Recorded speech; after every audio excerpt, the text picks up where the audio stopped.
Suatu hari, saat kota Madinah sedang dalam suasana aman dan tenang, terlihat dari tepat ketinggian di pinggir kota, debu tebal yang mengepul ke udara. Debu itu semakin meninggi, bergumpal-gumpal hingga hampir menutupi angkasa.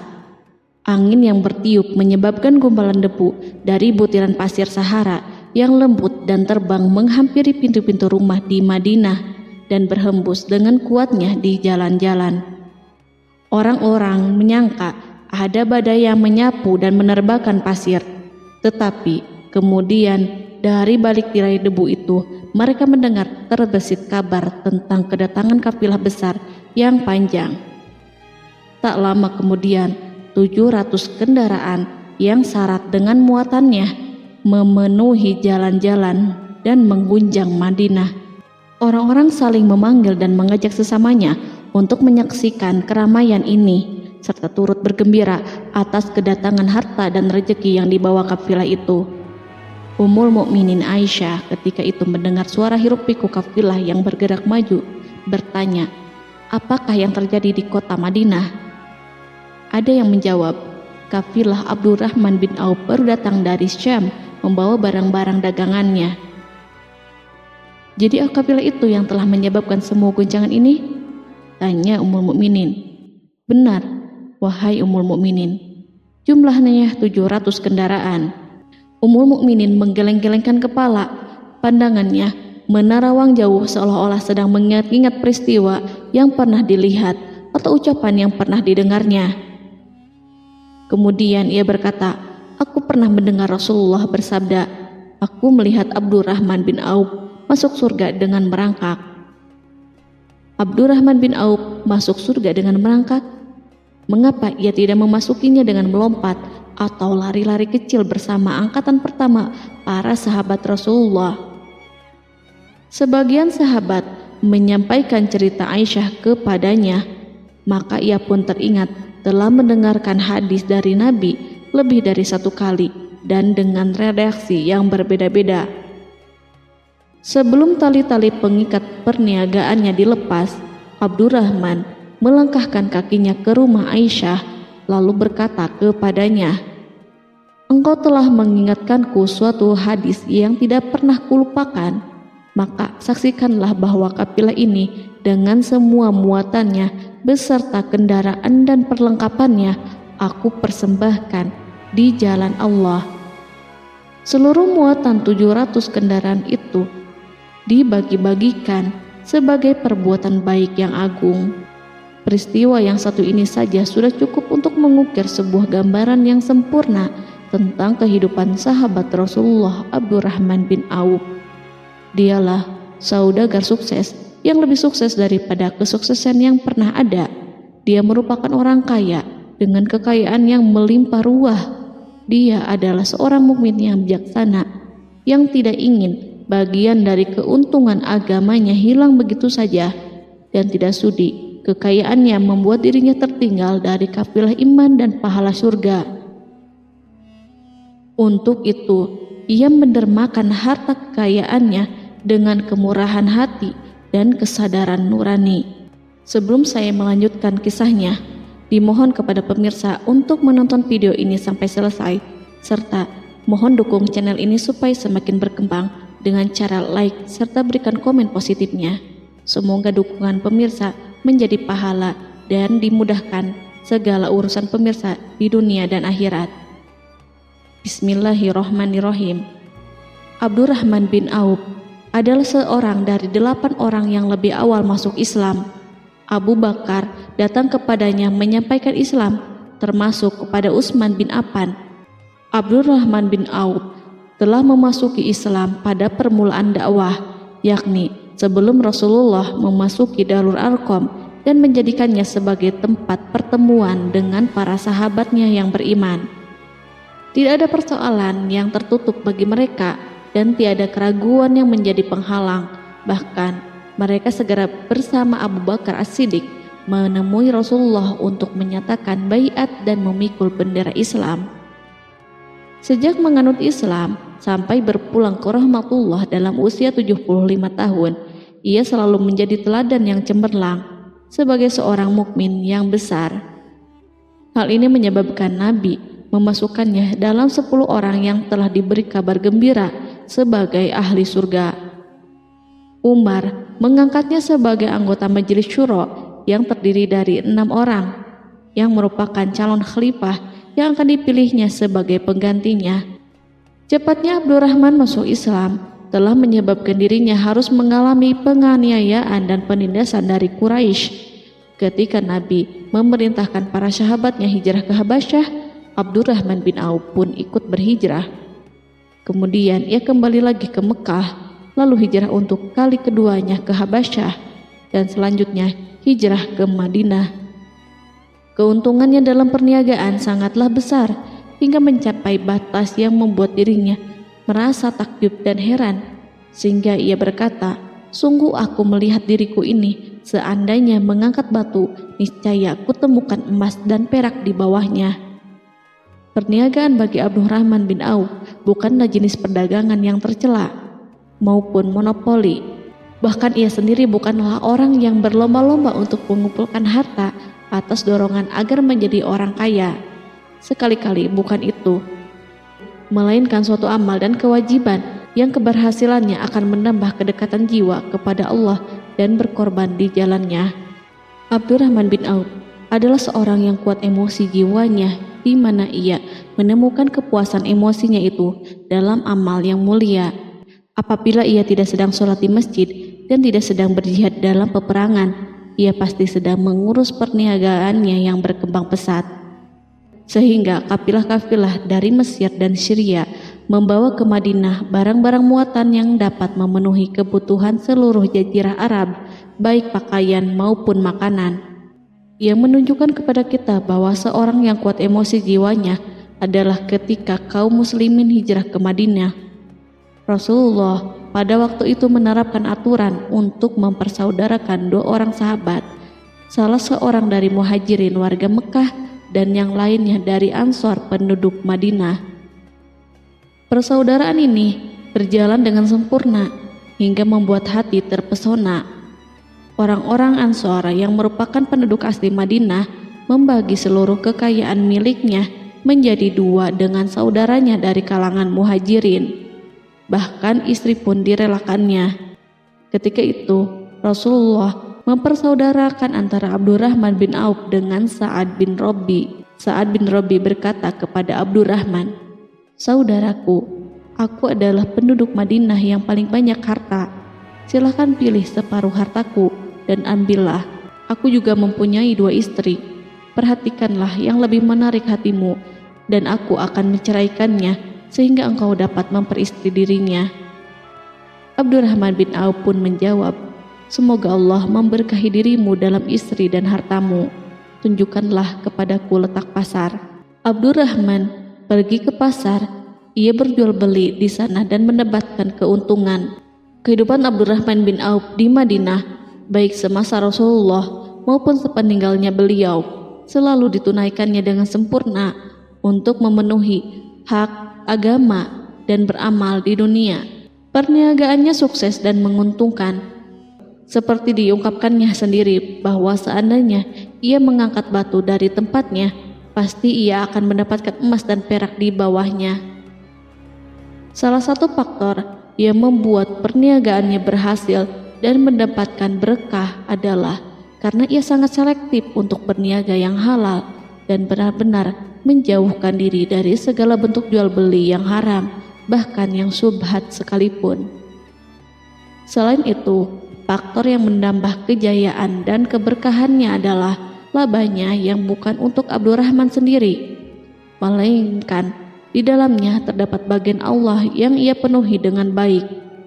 Ia menggunakan hartanya untuk memperkokoh hubungan kekeluargaan dan mengeratkan tali persaudaraan, serta menyediakan perlengkapan yang diperlukan untuk tentara Islam.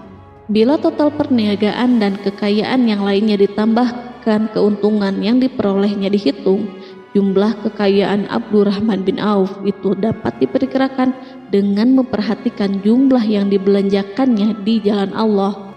Suatu hari, ia mendengar Rasulullah bersabda, "Wahai Ibnu Auf, engkau termasuk golongan orang kaya dan engkau akan masuk surga dengan merangkak." Karena itu, pinjamkanlah kekayaan itu kepada Allah agar Dia mempermudah langkahmu." Sejak ia mendengar nasihat Rasulullah ini dan menyediakan bagi Allah pinjaman yang baik, Allah justru semakin melipat gandakan kekayaannya hingga berlimpah ruah. Suatu hari, ia menjual tanah seharga 40.000 dinar. Kemudian uang itu dibagi-bagikan semuanya untuk keluarganya dari Bani Zuhrah, untuk para istri Nabi, dan untuk kaum muslimin yang miskin. Pada kesempatan lain, ia menyerahkan 500 ekor kuda untuk perlengkapan tentara Islam. Pada hari yang lain, ia menyerahkan 1.500 kendaraan unta. Menjelang wafat, ia mewasiatkan 50.000 dinar untuk diinfakkan di jalan Allah. Ia juga berwasiat bagi setiap orang yang ikut perang Badar dan masih hidup, masing-masing mendapatkan 400 dinar. Hingga Utsman bin Affan juga mengambil bagian dari wasiat itu, meskipun termasuk orang yang kaya. Ia berkata, harta Abdurrahman bin Auf halal lagi bersih, dan memakan harta itu membawa keselamatan dan keberkahan. Ibnu Auf adalah seorang yang mengendalikan hartanya, bukan dikendalikan oleh hartanya. Sebagai buktinya, ia tidak mau celaka dengan mengumpulkan dan tidak menyimpannya. Bahkan ia mengumpulkannya dengan tetap merendahkan hati dan dari jalan yang halal. Kemudian harta itu tidak dinikmati untuk kepentingannya sendiri, melainkan untuk dinikmati bersama keluarga, kerabat, rekan-rekan, dan masyarakat seluruhnya. Karena begitu luas pemberian serta bantuannya, ada yang mengatakan seluruh penduduk Madinah berserikat dengan Abdurrahman bin Auf pada hartanya. Sepertiga dipinjamkannya kepada mereka, sepertiga lagi dipergunakannya untuk membayar hutang-hutang mereka, dan sepertiga sisanya dibagi-bagikan kepada mereka. Harta kekayaan ini tidak akan pernah membuat kelegaan dan kesenangan pada dirinya selama ia belum menemukan jalan untuk membela agama dan membantu rekan-rekannya. Adapun untuk selain itu, ia selalu merasa khawatir terhadap kekayaannya. Pada suatu hari, dihidangkan kepadanya makanan untuk berbuka karena waktu itu sedang berpuasa. Ketika pandangannya tertuju pada hidangan tersebut, selera makannya pun bangkit. Namun, ia justru menangis sambil berkata, "Mus'hab bin Umair telah gugur sebagai syahid dan ia jauh lebih baik daripada aku. Ia hanya mendapat kafan sehelai kain yang jika ditutupkan ke kepalanya, maka kelihatan kakinya, dan jika ditutupkan ke kedua kakinya, terbukalah kepalanya. Demikian pula Hamzah yang jauh lebih baik daripada aku. Ia pun gugur sebagai syahid, dan saat akan dikuburkan hanya mendapatkan sehelai selendang. Dunia ini telah dihamparkan kepada kami seluas-luasnya, dan hasil sebanyak-banyaknya telah diberikan kepada kami. Sungguh kami khawatir bila pahala kebaikan kami telah disegerakan balasannya di dunia." Pada peristiwa lain, sebagian sahabat berkumpul bersamanya menghadapi jamuan makan di rumahnya. Tak lama setelah makanan diletakkan di hadapan mereka, Abdurrahman menangis sehingga rekan-rekannya bertanya, "Apa yang membuatmu menangis, wahai Abu Muhammad?" Ia pun menjawab, "Rasulullah telah wafat, dan semasa hidup beliau beserta keluarganya tidak pernah merasakan kenyang makan roti gandum. Apa harapan kita apabila dipanjangkan usia tetapi tidak menambah kebaikan bagi kita?" Demikianlah, kekayaan yang melimpah itu sedikit pun tidak membangkitkan kesombongan dan takabur dalam dirinya. Bahkan orang-orang mengatakan tentang dirinya, seandainya seorang asing yang belum pernah mengenalnya kebetulan melihatnya sedang duduk bersama budak-budaknya, niscaya ia tidak bisa membedakan di antara mereka. Tetapi bila orang asing itu mengenal satu saja sisi jihad Ibnu Auf dan ujian yang dihadapinya, ia pasti langsung mengetahui siapa dia. Misalnya, ia mengetahui bahwa di badannya terdapat 20 bekas luka di perang Uhud, dan bahwa salah satu dari bekas luka itu meninggalkan cacat pincang yang tidak sembuh-sembuh pada salah satu kakinya. Contoh lain, beberapa gigi serinya rontok di perang Uhud yang menyebabkan kecedalan yang jelas pada ucapannya. Saat orang asing itu tahu salah satu sisi ini, ia pasti menyadari bahwa laki-laki yang berperawakan tinggi dengan wajah berseri, kulit halus, pincang, cedal sebagai tanda jasa dari perang Uhud, itulah orang yang bernama Abdurrahman bin Auf. Semoga Allah ridho kepadanya. Kita sudah terbiasa memperhatikan tabiat manusia, bahwa harta kekayaan itu biasanya menyebabkan seseorang suka berkuasa. Artinya, orang-orang kaya selalu gandrung untuk memiliki pengaruh guna melindungi kekayaan mereka dan melipat gandakan pengaruh itu. Selain untuk memuaskan nafsu demi kebanggaan dan kepuasan pribadi, semua ini merupakan sifat yang biasa dibangkitkan oleh kekayaan. Tetapi bila kita melihat Abdurrahman bin Auf dengan segala kekayaannya yang melimpah, menemukan manusia ajaib yang sanggup menguasai watak dasar manusia dalam bidang ini dan melangkahinya ke puncak ketinggian yang istimewa. Peristiwa itu terjadi ketika Umar bin Khattab hendak berpisah dengan rohnya yang suci dan memilih 6 orang di antara mereka, para sahabat Rasulullah, agar memilih salah seorang di antara mereka untuk menjadi khalifah yang baru. Pada waktu itu, semua jari menunjuk kepada Ibnu Auf. Bahkan sebagian sahabat telah menegaskan bahwa dialah yang berhak menjadi khalifah di antara 6 orang itu. Namun, ia menjawab, "Demi Allah, seandainya diambilkan pisau lalu ditaruh ke atas leherku, kemudian kalian menusukkannya sampai tembus, itu lebih baik aku sukai daripada menerima jabatan tersebut." Demikian, saat awal 6 orang terpilih itu mengadakan pertemuan untuk memilih salah seorang di antara mereka untuk menjadi khalifah yang akan menggantikan Al-Faruq, Umar bin Khattab, Abdurrahman telah menyatakan kepada mereka bahwa ia telah melepaskan haknya yang dilimpahkan Umar kepadanya sebagai salah seorang dari 6 calon yang akan dipilih menjadi khalifah. Dengan demikian, kewajiban mereka untuk melakukan pemilihan itu terbatas di antara mereka yang berlima saja. Sikat juhudnya terhadap jabatan dan pangkat ini dengan cepat telah menempatkan dirinya sebagai hakim di antara 5 orang tokoh terkemuka itu. Mereka menerima dengan senang hati agar Abdurrahman bin Auf menetapkan pilihan kepada khalifah itu terhadap salah seorang di antara mereka berlima.